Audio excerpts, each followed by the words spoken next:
YouTubers, it's Obscure album time, and this is the Guess Who number 10. And maybe does that mean the 10th album? I don't know. But the Guess Who, like the Beatles, they were, well, not like the Beatles, they're way underrated. Actually, as musicians, I think they were a terrific band. They did some songs that seemed a little hokey, like Clap for the Wolfman, but I still love it and liked it. I think the Guess Who with Burton Cummings were wonderful, and that was when they were at their peak.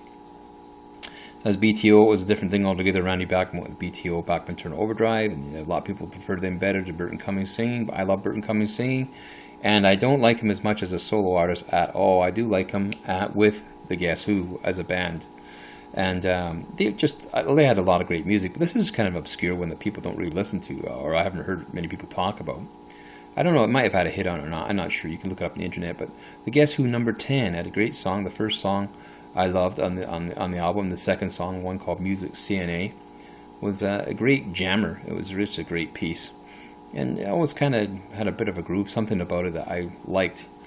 Slightly, we wouldn't call it cultic, of course, but the Guess Who were never quite the cultic band.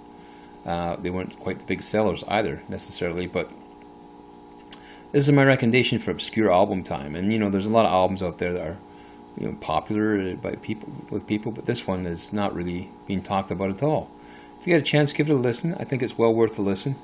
Burton Cummings there's some great singing here, and although the other albums are all great too, they sometimes lack a little something somewhere.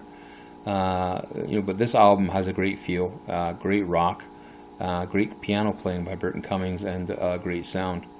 I really think they did it well. I don't know why he doesn't play more songs from this album. Really, I have no idea what's the matter with these artists, why they don't play some of their best music.